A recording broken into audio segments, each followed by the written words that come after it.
Hey Moon lovers, welcome to another episode of All Things Moon, Lunar Wisdom for Everyday Life with myself, Kelly Jones. And finally, I have got round to recording this podcast. I think this is day 4 of attempting. So, with Venus retrograde, Mercury retrograde, the second eclipse in this eclipse season, with Neptune just about to move into Aries and planets crossing over each other. We've had Cazimis, we've got another Cazimi. So, what does this all mean? I will explain as much as I can in the short time that we have together during this podcast. And this evening, if you catch this podcast fast enough, this evening I will be holding a new moon ceremony. So that's a new moon eclipse ceremony this evening at 8 till 9:30 UK time. And the booking for that is open until 7:50 p.m. If you miss it, if you send me a message, then we can sort it out for you to receive a recording. So if you can't make it live to that, and join me online. So we hold that as if we're together in a circle, like a moon circle, which I did used to hold them in person pre-2020, but we find ourselves online these days and it seems to work best for all of us, so we can get cozy in our houses, maybe in our pajamas. We can light a candle, we can bring our own crystals, we can grab our journal, meditate together. I give you some journaling prompts and we dive a lot deeper into what all of this means for us collectively and personally. And we can do a lot more personal question asking, and we can look at what house area it's showing up for you. And if you're not sure what house area means astrologically, then in your chart, everybody's got the 12 signs in their birth chart. Each of those 12 pieces represents an area of life.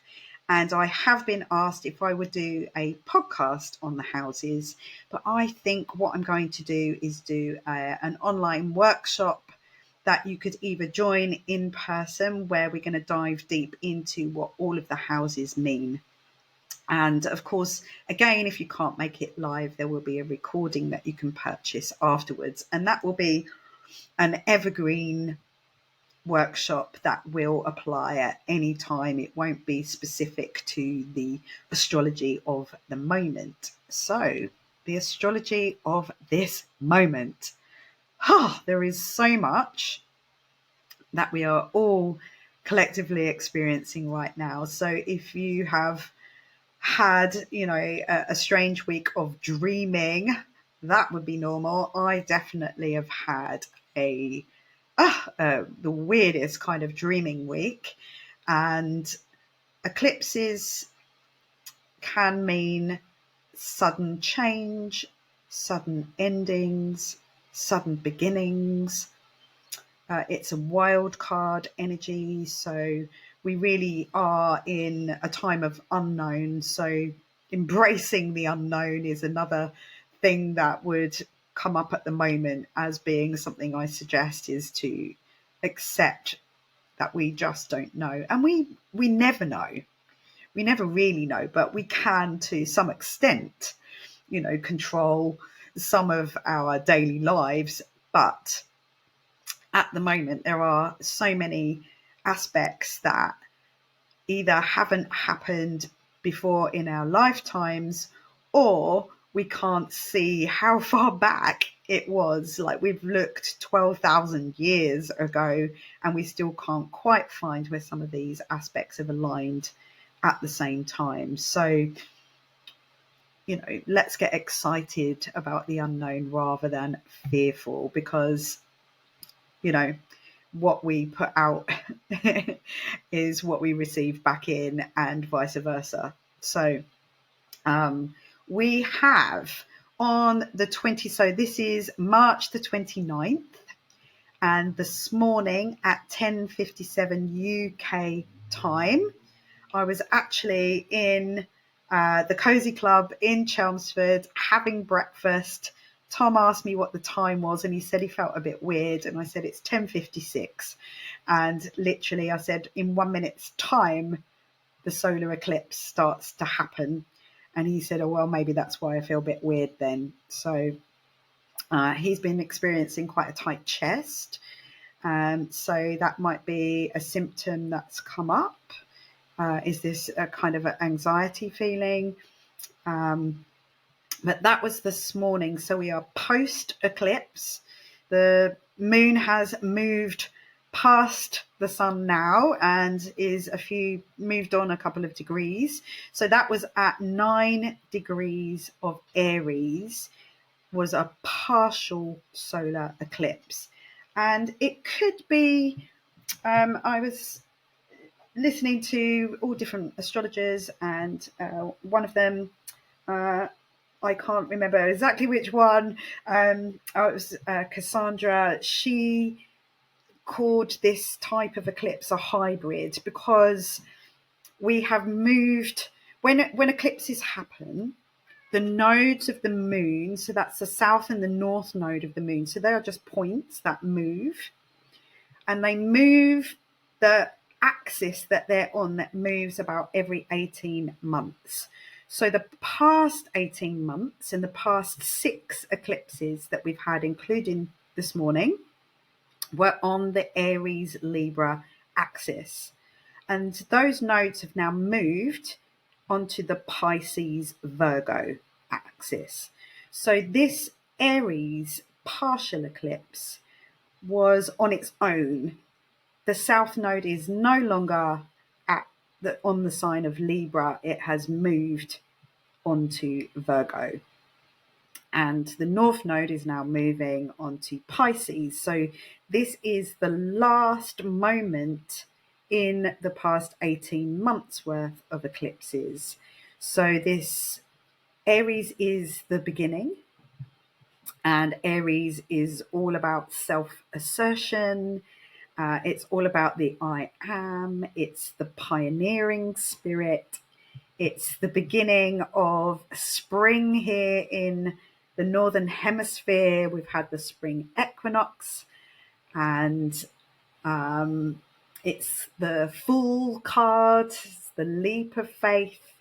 It's that kind of energy. It's about courage, boldness, jumping in with both feet and dealing with it later. It's that kind of energy. But with having had those eclipses around there, with the North Node being on the Aries, in the Aries sign, it would have been that what we were heading towards. That's where we're going towards, being more about, what about me? How do I assert myself? Who am I? And away from people pleasing, Libra, keeping harmony and balance between everybody, even if that's not really working for you. So that's what this last eclipse would have been asking us to go back over, because we've got these retrogrades. With Venus being retrograde, she's been retrograde in the sign of Aries, and she moved back into Pisces on the 27th. So that was on Thursday, which then the 28th, we would have had that sort of dark moon day. So yesterday I sat and I literally set up everything. Eventually during the day, after many different things going on, eventually set up upstairs in the bedroom because Tom had come home early. He's had some sad news. He's lost a friend this week, something unexpected. So the energy down here wasn't brilliant. So I went upstairs to set up and got all the cameras set up. And then my brother called me. And I ended up sitting, talking, doing a video call to my brother. And my brother's been feeling it this week as well. And then my best friend messaged me saying, did I want to meet up? Because she's been feeling it as well. So I just kind of gave up and accepted it's a dark moon day. It's a time for resting, take the pressure off. And this podcast will go out exactly when it's supposed to, which is now. So Venus retrograded on Thursday back into the sign of Pisces, but she has been going back through Aries. Venus is to do with values, is to do with finances, money. But I would say going back through Aries, that I am, what is my worth? Back into Pisces, which is going back inwards into our intuition, into that ethereal space, into our spiritual zone of life, our spirit. So that is where this retrograde feeling would be.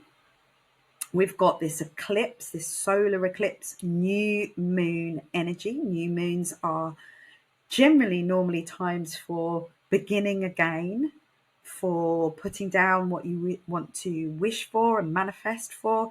But I would say I would leave it until the next couple of days to kind of focus on that, and maybe on this particular day and maybe tomorrow to just take care of yourself, to be gentle with yourself, to not confront anything too much head on, even though this eclipse energy is asking us to be bolder, to be more self assertive, to have courage. We've also got Mercury retrograde in Aries at the moment, but by tomorrow, Mercury is catching up with Venus and moving back into Pisces. Remember, Mercury is all things communications. It's the mind. It's very Gemini in it, and its nature, ruler of Gemini and Virgo. So it's very much about thought. You know, our thoughts about ourselves, our inner thoughts that we are repeating. It's going back over that, reviewing, reassessing our inner talk, and tapping into our intuition of how do we, and noticing what we say to ourselves and what's going on in our thoughts here, how do we communicate with ourselves, and how that then comes across to others. Pisces tend to not have boundaries, so we would be, again, that retrograde with Venus there, with Mercury there, we'd be looking at our boundaries, about creating boundaries and where we don't have them, where they're blurry, where those lines are blurry, and being much more Aries, bold, assertive about them. And then tomorrow we also have the big one, which is Neptune moves into 0 degrees of Aries. And Neptune has been at 29 degrees of Pisces for quite a while now. 29 degrees is known as the critical degree. It's that last aneretic point where it feels crucial. Neptune would be that dreaming energy. If you've been dreaming, lucid dreaming, astral traveling, that would, spontaneously astral traveling. I know that has happened to me in the past few days, where I felt when I woke up, I couldn't really tell you where I'd been, no particular massive visuals on it, but I really felt as though I had been traveling light years away, and I struggled to come back into myself here in this place. When I looked in the mirror in the morning, I was familiar, but it looked different in my eyes. And I walked down the street and it felt as though it was kind of like some weird gaming thing where I'd arrived in this place, but it didn't seem quite real. So that kind of ethereal, surreal, illusionary, there might be disillusion going on, disillusionment. But Neptune moves into Aries tomorrow. So lots of big stuff. If you think that Venus and Aries Venus has gone past the sun and out the other side. So she's gone from being the evening star, and the energy of that, if you like, is that of being reborn. So she kind of disappears, gets burnt up, and not really burnt up, but it disappears behind the sun and then reappears on the other side, reborn as the morning star. And we're having the same thing with Mercury, and Mercury and Venus cazimi, as it's known. Venus, when she goes past the sun, which was literally on the 22nd, that happened at 2 degrees, that's the Venus star point. And now she's appeared back in the sign of Pisces, Mercury following suit there. So they're also been going past, conjuncting with Neptune, with the sun. So conjunctions, strong energies between all of these planets together. So really big stuff. We've had some, interestingly, with the Venus being young and reborn energy, that cazimi, this week we have had lots of lovely spring sunshine here. The daffodils are out, the hyacinths are out, the camellias are coming out. What else is coming out? So lots of stuff appearing, beautiful spring-like things. There's been a sense of warmth, optimism, a fresh outlook, but we've still got this retrograde energy, and it's gone back into Pisces. So it's kind of like at the beginning and then back to the ending. And if you have listened to my podcast last week, it was called An Ending, a Beginning. And I think I told you that I had my Strala training coming up, which was last weekend. And the Strala theme tune that we use, Dustin O'Halloran's amazing, very short but very emotive piece of music called An Ending, a Beginning. The last time I did my Strala training was in New York. And then I think the last time I saw my teacher, Tara Stiles, was in London the same year, 2018. That was October. And that was all very much at a time of big endings for me. And I really get the sense with this Aries energy, and having gone back and done that same immersive training again, Strala yoga intensive weekend, that this is a big beginning for myself. And I'm hoping that that's the same for lots of you out there. But as we know, quite often to have a beginning, we have to have the ending. And we're still on that bridge between those two spaces, but it is feeling more imminent that that beginning is coming. So what else can I tell you? So Venus being back in Pisces, Venus is exalted in Pisces. It's a happy place. So make the most of that. Venusian energy is much stronger there. Tap into the beauty, the love, the relationship, how we value ourselves in relationships, in our relationship with self, with ourselves, because of this I am Aries energy. So this is all, this is happening here as this is happening here. So Neptune's been having its leaving party, and it's almost as though Venus and Mercury are going back in to wrap things up, to clear up that leaving party, any mess that's been left there, to go back over it.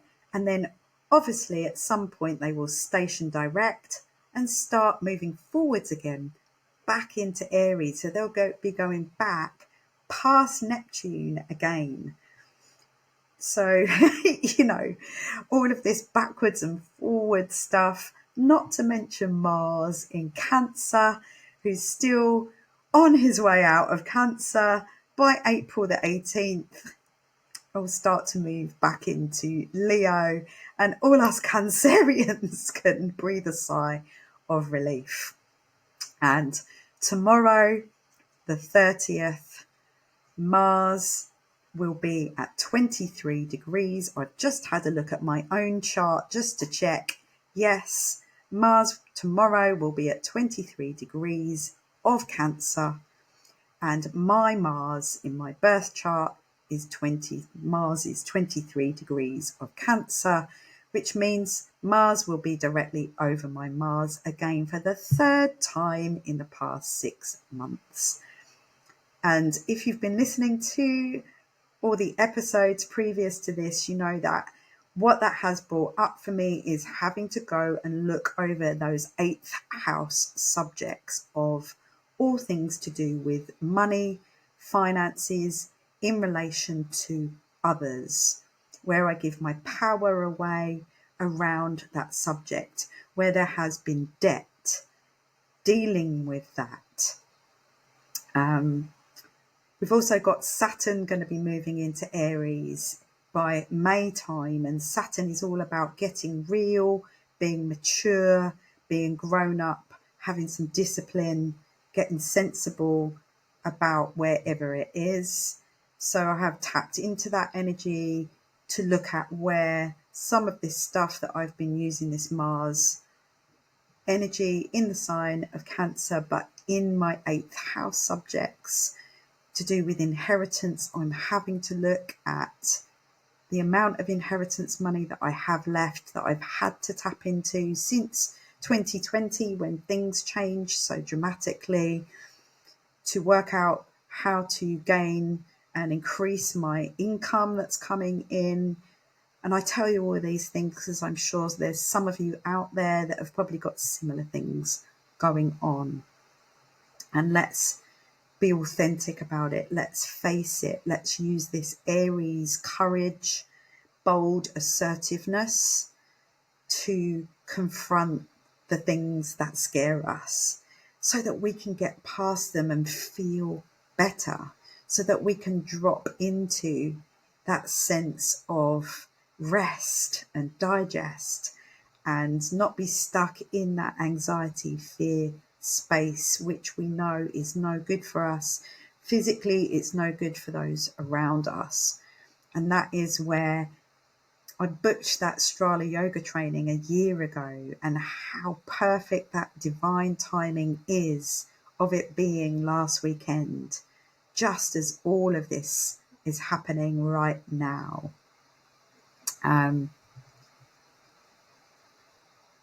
You may have experienced some chaotic travel in the past week or so. A friend of mine, Lisa, she was coming back from being out on retreat, and she got stuck in Brussels for a night because there was a fire at a power station near Heathrow Airport in London in the UK, which shut down Heathrow Airport. So all flights had to be diverted. People couldn't land. So I believe she had to get the Eurostar the next day. They were put up in a hotel overnight. So, chaos in travel. Mercury was still in Aries at this point. Mercury retrograde can affect travel plans. And it was in the fire sign of Aries, and there was an actual fire that affected travel plans. So sometimes it doesn't cause it, but these things are more likely to happen. And sometimes it is literal how it plays out. Never fails to amaze me. Mercury crossing past Neptune in the next 24 hours or so, as it crosses back into Pisces and Neptune forward into Aries. It's going to heighten our senses. And it could be to such a level that the amount of information coming in is difficult to process. So if this information I'm giving you is difficult to process, then maybe press the pause button, come back to it later. Stop, take a softness break, breathe, come into that parasympathetic nervous system. Allow yourself to come into rest and digest, so that you can digest the information that's coming in. It also, with that Neptune energy, might be difficult to decipher what is real and what is not, what is imaginary and what isn't. Are you making this up as a story in your head, or is it really true? Disillusionment is another energy of Neptune. So there could be some disillusionment that comes up, and the more we take care of ourselves, the better that we can deal with these things that come at us.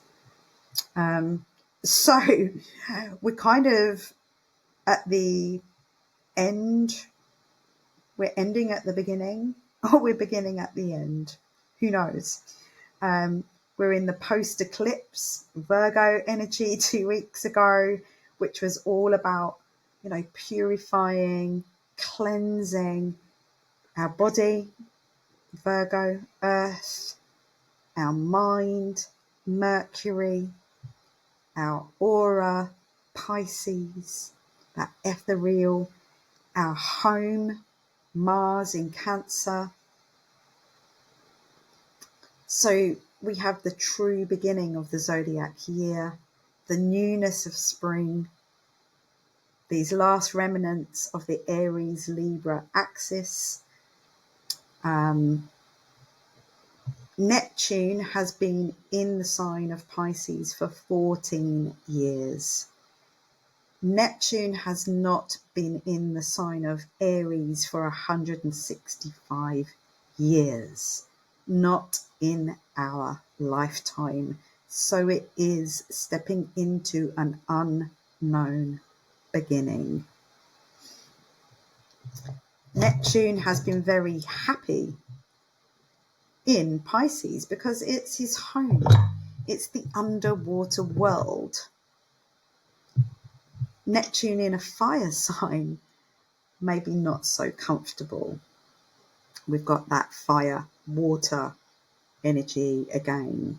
Much happier being under the water in his kingdom than being on the land in the fire. So let's see what that plays out. Now, I do know there is quite a lot of you, if you're listening to a lot of astrology, there's quite a lot of scaremongering out there, quite a lot of, doom mongers who like to talk about the fact that the last time Neptune was in Aries, there was civil war. Does it mean that there's going to be war? Again, it's unknown. We cannot spend our whole time worrying about what we can't control. What we can control is how we feel on the inside, on what we do on our part in all of this. And if that ripples out to others, like last weekend doing my Strala weekend, the magic that happens when over 50 people together in a room drop into their parasympathetic nervous system really, truly and deeply and start to feel safe in our bodies together. There is a magic that happens. There's a ripple effect of over 50 people all together who feel safe. Can you just use Neptune to tap into your imaginations, to imagine more and more and more people feeling safe together rather than feeling unsafe together? I can step onto my mat and drop into my body in that feeling of safety anytime. But when I step out into the street, I'm fully aware of how much fear and lack of safety and security there is around me. So deliberately grouping together so that we can feel safe. So I teach one Strala yoga class at the moment a week, but if you can make it to drop in, maybe if you can't drop into my class with me, download the Strala Yoga app, and you can do that anytime, anywhere. There is a class every single day on that app. It is well and truly worth I think it's $25 a month, but it's really worth it. to tap into that. And then when you're practicing on the app, quite often there's others practicing at the same time, and we have no idea, because we can't see it, what that ripple effect is having outside of us. But sometimes we do get the evidence. So after the training last weekend, myself and my friend Gemma, who had travelled up to London together, were travelling home together, and I had such a heart-opening experience. This has happened to me before, where my heart is so open and my body is so open that I had a little rib sublux under my shoulder blade, and it went into like a spasm, and it was really painful. And ironically, I'd done all this, yoga poses and crow poses and having a little go at handstands and all things without any problem at all, standing on the train, just holding the pole, and my rib subluxed. And it's fine now. It was very, very temporary and momentary. But that happened just before we got on our train to come back to Chelmsford. And so I took my coat off, and Gemma is a massage therapist, sports massage, and she was having a go at alleviating some of the discomfort for me. And there was a young guy sitting next to us who asked us where we'd been. He said that he noticed straight away when we got on the train, by our eyes, by our energy, that there was something different, that we were awake, that we were spiritual. And he came to sit with us and talk to us and have conversation and ask us questions. And he was very young, but he was totally tapped into his own spirituality. He knew his astrology. He had crystals on him. He had rose oil with him. It was a magical moment in time. And it has to be that energy that we were in rippled out and made a difference to other people on that carriage, and they may not even know about it, because there were three of us drawn and attracted to each other because of our energy and our frequency. So, just because you can't see it, just like the internet, just like our thoughts, we can't see our thoughts, but we know they're there. We believe in them, yes. So let's believe that our energy and our frequency can make a difference.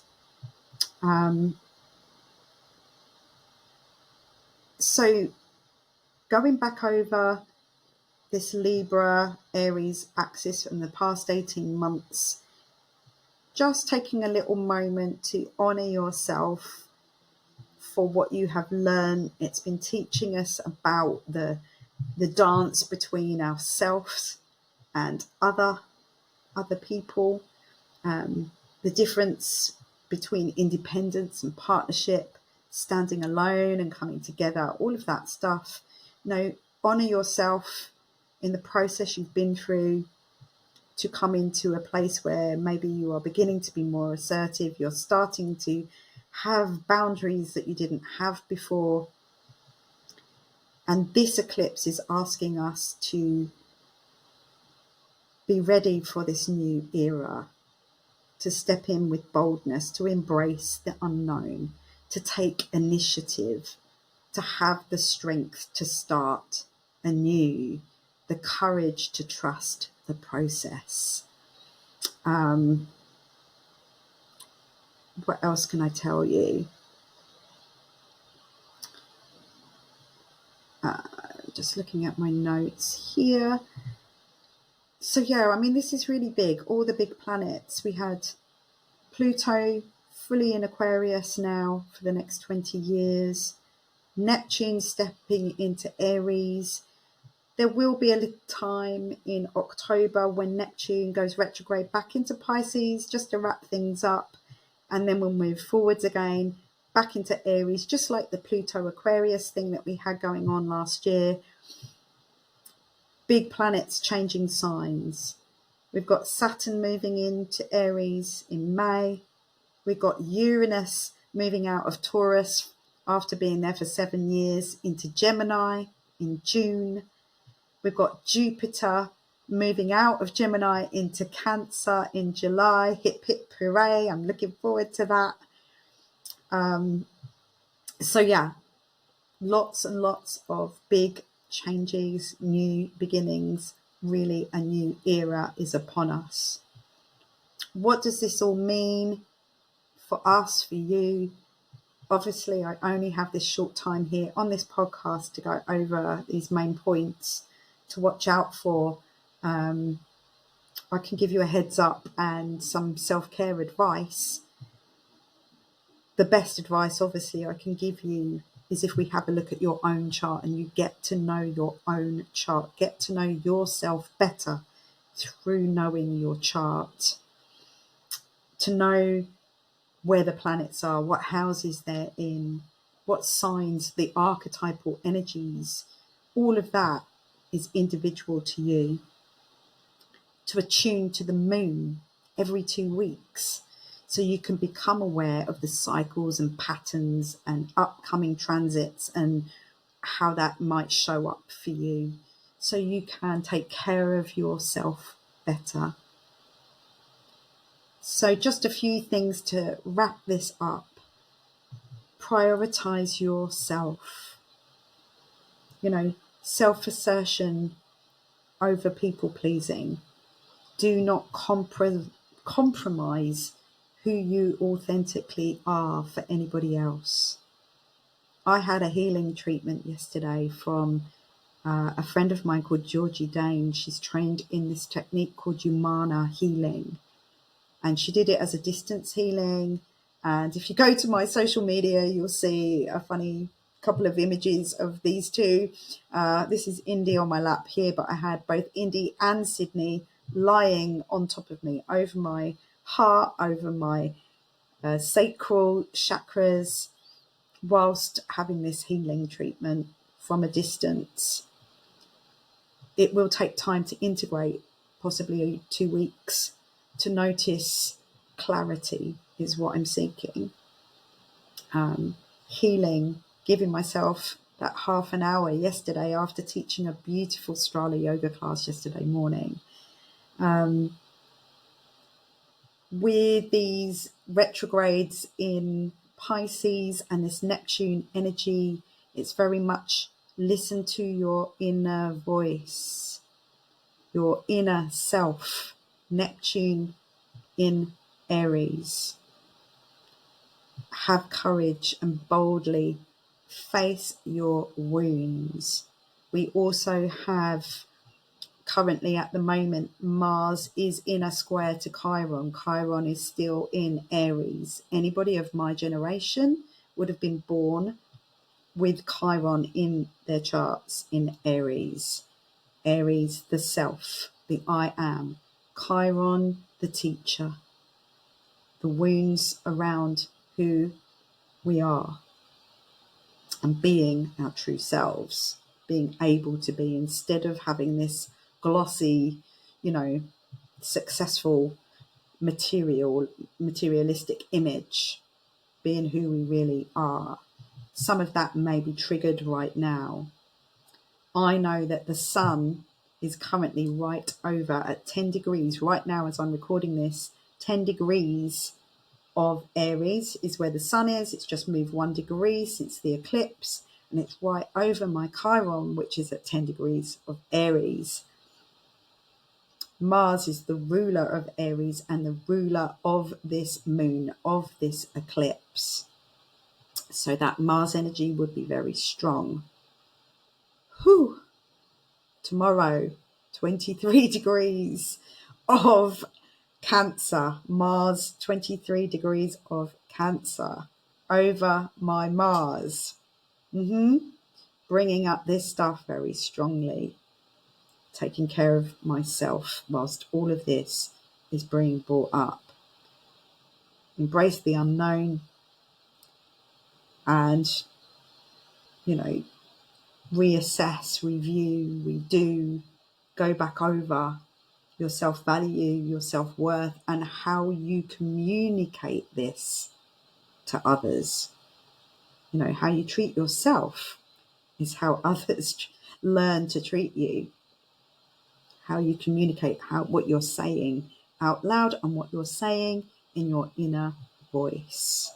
All things to take note of. So in the coming months, as I said, I'm going to host some in-person, if you live in locally, and some online workshops where we dive deeper into some of these individual subjects to help guide you have a deeper understanding of the art and the language of astrology, of the zodiac. I think, though, some of it remains a welcome mystery in this world of too much information. And remember, with that Mercury passing Neptune at the moment, too much information, overwhelm is possible. My aim is for you to reach a point where you start to intuitively sense what's coming and to be able to join the dots in the bigger picture of it all. So hopefully you'll make it to my moon circle this evening. A little bit last minute from me, so if you don't, it's fine, but you can get the recording and you could do it tomorrow, do it the next day. There's plenty of time. And if you would like an individual birth chart reading with me, that 22% discount is still available. It's still up. I haven't taken it down. And the code in all capital uppercase is space girl 22. So if you go to my website, which you will find the details and the links in all the show notes out there, pop in that Space Girl 22 code at the checkout and you'll get 22% off your own individual birth chart reading with me. So, as always, I hope this has served you in some way, and I look forward to speaking with you and maybe meeting you. Come and talk to me, send me questions, tell me your stories, and I will see you all next